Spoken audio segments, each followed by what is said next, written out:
Hi అండి అందరికీ welcome back to our channel. ఇవాళైతే తోటకూర కాడలతోనైతే పులుసు పెట్టానమాట. చాలా టేస్టీగా వచ్చింది పులుసు అనేది. మన నాన్ వెజ్ కర్రీ తిన్నట్టుగా ఉందన్నమాట. దీన్నైతే చపాతీ, పూరి, రైస్లోకి చాలా సూపర్గా ఉంటుందండి.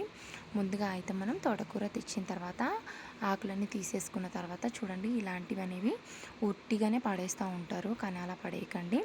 ఈ కాడలు అనేటివి మంచిగా నీట్గా కడిగేసి ఇలా చిన్న చిన్న ముక్కలుగా కట్ చేసి పెట్టుకోండి. కాస్త ముదిరిన కాడలు అయినాయి అనుకోండి, వాటిని ఇలా మనం ములక్కాడ పీలు ఎలా తీస్తామో అలా తీసుకొని కర్రీలో వాడుకోవచ్చు. లావుగా ఉన్న కాయలు అయితే సాంబార్లో కూడా వాడుకోవచ్చు అనమాట, ములక్కాడల్లాగా. ఇప్పుడైతే వీటిని నేను కర్రీ కోసం ఉపయోగిస్తున్నాను కాబట్టి ముందుగా అయితే ఆనియన్స్ కట్ చేసి పెట్టుకున్నాను, ఒక 2-3. అలాగే టమాటోలు, కొత్తిమీర, పచ్చిమిర్చి, కొంచెం కరివేపాకు కూడా తీసుకొని అన్నింటినీ ముక్కలుగా కట్ చేసి పెట్టుకున్నాను. ఒక నిమ్మకాయ సైజ్ అంతా చింతపండుని కూడా తీసేసుకొని కొంచెం గోరువెచ్చని నీళ్ళలో నానబెట్టుకుంటున్నాను. ప్యాన్ పెట్టేసుకొని దాంట్లో మనకు కర్రీకి సరిపడినంత ఆయిల్ వేసేసుకొని పోపు దినుసులన్నీ వేసుకొని కాస్త చిటపటలాడుతుంటాయి కదా, అప్పుడైతే మనం కట్ చేసుకున్న ఆనియన్స్ ఉన్నాయి కదా, వీటిని అయితే వేసుకోవాలి. ఇలా ఆనియన్స్ మొత్తం వేసుకున్న తర్వాత దీంట్లోనే మనం కట్ చేసుకున్న పచ్చిమిర్చి ముక్కలు ఉన్నాయి కదా, వాటిని కూడా వేసుకుంటున్నాను. ఇప్పుడు వీటన్నిటిని కాస్త రంగు మారేంత మట్టుకైతే ఫ్రై చేసుకోవాలి. ఇప్పుడు దీంట్లోకి కొంచెం కరివేపాకు కూడా వేసుకొని ఇది కూడా కాస్త ఫ్రై అయ్యేంత వరకు అయితే ఫ్రై చేయాలి. చూడండి, ఇలా ఫ్రై అయిపోయిన తర్వాత అల్లం వెల్లుల్లి పేస్ట్, అలాగే కొంచెం పసుపు కూడా వేసేసుకొని ఈ అల్లం వెల్లుల్లి పేస్ట్ కూడా పచ్చివాసన పోయేంత వరకు అయితే ఫ్రై చేసుకోవాలి. ఇలా మంచిగా ఫ్రై చేసుకోవాలన్నమాట. పచ్చివాసన పోయి మంచి ఫ్లేవర్ అనేది బయటకు వస్తుందన్నమాట, మనకు తెలిసిపోతుంది. ఫ్రెష్గా దంచిన అల్లం వెల్లుల్లి పేస్ట్తో చేస్తే ఇంకా ఫ్లేవర్ అనేది చాలా బాగుంటుందన్నమాట.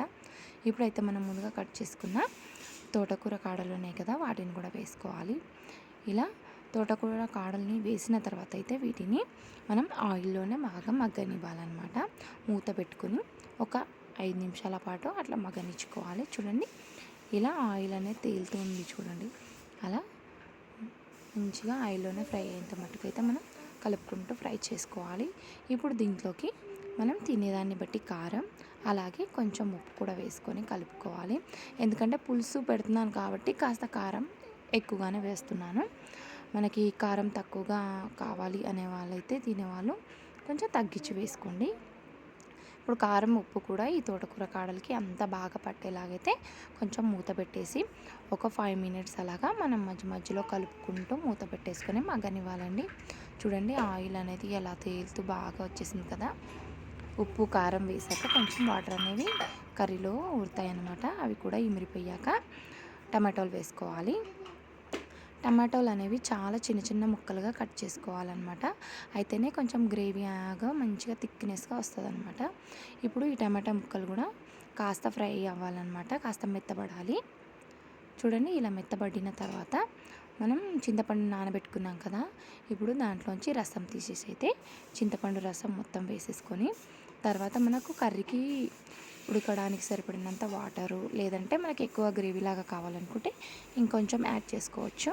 ఇప్పుడైతే మనం మూత పెట్టేసుకొని ఈ తోటకూర కాడలు అనేవి ఉడికే వరకు అయితే మంచిగా మనం కలుపుకుంటూ చూసుకుంటూ అయితే ఉడకనివ్వాలండి.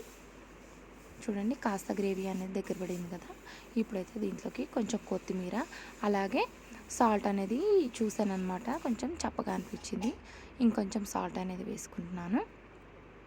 ఇప్పుడు కొత్తిమీర ఫ్లేవర్ మంచిగా పట్టడం కోసం మరొక 2 నిమిషాలు అయితే మగ్గనిద్దాం మూత పెట్టేసి.